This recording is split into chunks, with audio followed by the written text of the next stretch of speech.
13 berbunyi tentang larangan melakukan praktik-praktik yang berkaitan dengan ilmu hitam atau sihir, seperti menanam benda tertentu atau tengkorak, boneka, sangkar, dan sebagainya, yang ditujukan untuk mencelakai orang lain melalui kekuatan gaib. Pada intinya, pasal ini menekankan bahwa siapapun yang kedapatan melakukan praktik tersebut akan dianggap bersalah dan akan dikenakan hukuman.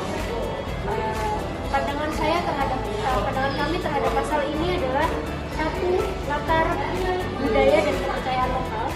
Pasal ini sangat dipengaruhi oleh kepercayaan masyarakat terhadap praktik ilmu hitam dalam konteks budaya tertentu. Tindakan seperti itu dianggap nyata dan berbahaya, sehingga diberi perhatian khusus dalam peraturan hukum adat. Kemudian yang kedua, dalam aspek hukum modern, dalam kerangka hukum positif atau nasional, pembuktian terhadap praktek goib sangat sulit karena bersifat supranatural. Oleh karena itu, hukum nasional biasanya tidak secara eksplisit mengatur hal semacam ini, kecuali jika praktek tersebut terbukti menyebabkan kerugian fisik atau psikologis secara nyata. Yang ketiga, tujuan pasal ini bertujuan menjaga ketertiban masyarakat serta melindungi warga dari teror psikologis atau tindakan intimidasi berbasis kepercayaan spiritual. Secara keseluruhan, pasal ini mencerminkan bentuk hukum adat atau lokal yang ingin menertibkan masyarakat berdasarkan nilai-nilai dan kepercayaan yang hidup dalam komunitas tersebut. Pasal 14 dari Naskah Hukum Majapahit merupakan salah satu contoh menarik dari sistem hukum tradisional Nusantara yang tidak hanya mengatur tindakan lahiriah atau fisik, tetapi juga menyentuh aspek batin dan spiritual kehidupan masyarakat.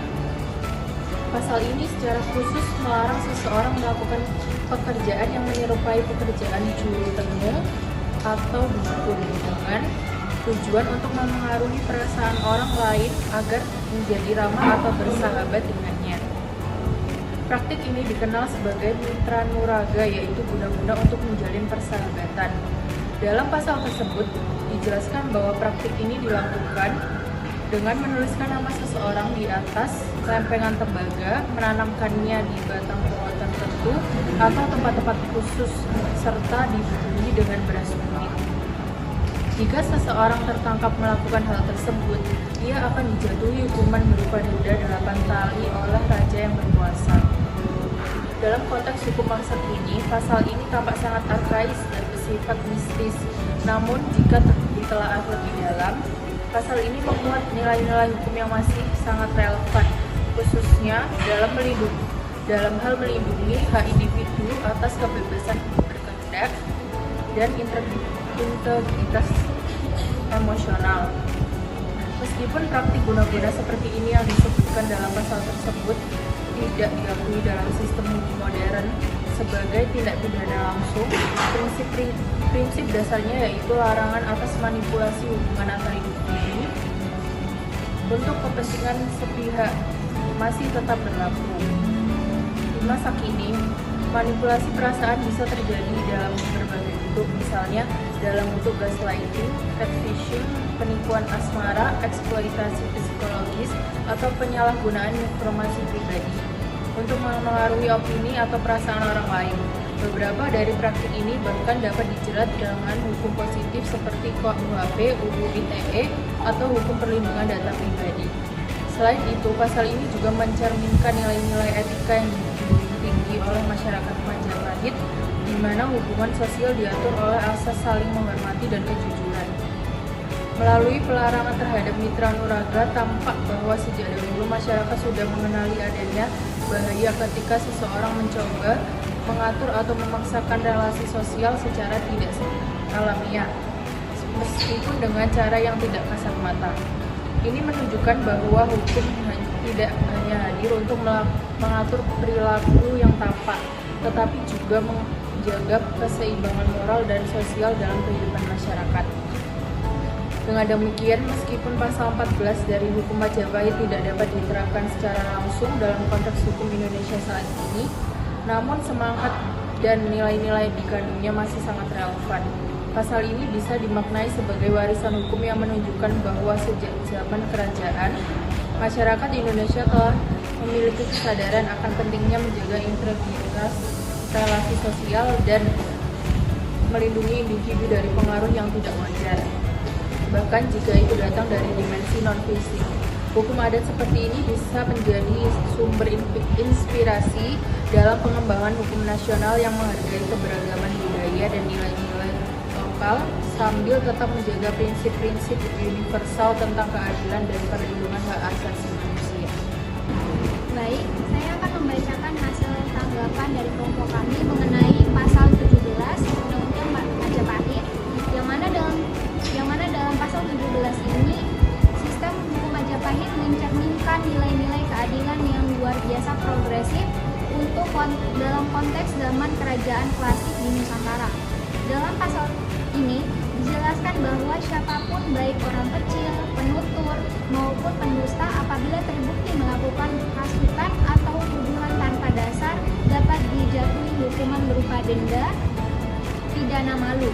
Menariknya, penerapan hukum ini tidak hanya memandang status sosial pelakunya, sehingga mengandung prinsip kesetaraan di dalam hukum. Aspek penting dalam pasal ini adalah menekankan pada pembuktian sebelum menjatuhkan hukuman. Prinsip ini selaras dengan asas modern yang kita kenal sebagai praduga tak bersalah atau presumption of innocence, di mana seseorang tidak dapat dihukum sebelum terbukti bersalah secara hukum. Yang lebih jelas, sanksi yang diberikan tidak hanya berupa material seperti denda, tetapi juga pidana malu yang berdampak pada sosialnya. Dalam pelaksanaannya, raja atau penguasa diberi wewenang untuk menegakkan pasal ini. Namun, wewenang tersebut tidak bersifat absolut, karena putusan hanya dapat dijatuhkan jika terdapat bukti yang sah. Hal ini menunjukkan dalam adanya sistem checks and balance dalam praktik pemerintahan dan peradilan pada masa tersebut. Secara keseluruhan, pasal 17 Hukum Majapahit menunjukkan bahwa sistem hukum kerajaan telah mengembangkan struktur dan nilai-nilai yang mendekati prinsip-prinsip hukum modern, khususnya dalam konteks keadilan prosedural dan perlindungan terhadap hak asasi manusia. Pasal ini juga membuktikan bahwa peradaban hukum Nusantara telah mengenal asas-asas penting dalam penegakan keadilan jauh sebelum konsep-konsep hukum Barat masuk ke dalam Indonesia. Kelompok kami juga membandingkan dengan pasal 17 ini dengan Kitab Undang-Undang Hukum Pidana. Dalam Hukum Majapahit, pasal 17 tidak secara tegas menyebutkan bahwa siapapun tanpa memandang status sosial akan dikenai sanksi apabila melakukan tuduhan palsu atau hasutan yang tidak berdasar. Hukuman yang diberikan berupa denda dan pidana malu. Sementara itu, KUHP Indonesia modern juga mengatur hal serupa dalam beberapa pasal, seperti pasal 3110 tentang pencemaran nama baik, pasal 311 tentang fitnah, dan pasal 317 tentang pengaduan palsu. Perbedaan utamanya terletak pada bentuk sanksi yang lebih bersifat formal, yakni pidana penjara atau denda. KUHP tidak mengatur bentuk pidana malu secara tegas, meskipun dalam praktiknya hukum sosial bisa terjadi secara alami dalam masyarakat. Dengan demikian dapat disimpulkan bahwa meskipun format hukumnya berbeda, nilai-nilai fundamental seperti keadilan, kesetaraan, dan pentingnya dalam sistem hukum kita sejak era kerajaan hingga era modern.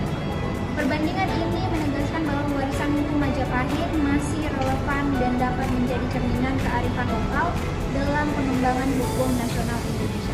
Sekian dari saya, terima kasih. Saya akan membacakan hasil pendapat dari kelompok kami mengenai pasal 19 UU Majapahit yang berbunyi, barang siapa membunuh wanita yang tidak berdosa harus berbayar utang wanita yang bersangkutan 2 lipat dan dikenakan uang ganti kerugian atau patut dicawa 4 kali. Yang pertama, perlindungan terhadap perempuan. Pasal ini menunjukkan bahwa nyawa seorang perempuan yang tidak bersalah memiliki nilai dan kehormatan yang harus dijaga. Ketika terjadi pembunuhan terhadap perempuan, pelaku tidak hanya diminta bertanggung jawab secara hukum, tetapi juga secara moral dan material. Ini mencerminkan bentuk penghargaan terhadap martabat perempuan yang juga selaras dengan prinsip-prinsip hak asasi manusia, terutama hak untuk hidup dan hak atas perlindungan.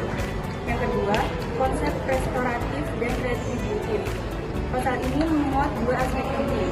Yang pertama, restoratif, pelaku diwajibkan membayar uang kerugian yang kemungkinan ditujukan untuk keluarga korban sebagai bentuk ganti rugi.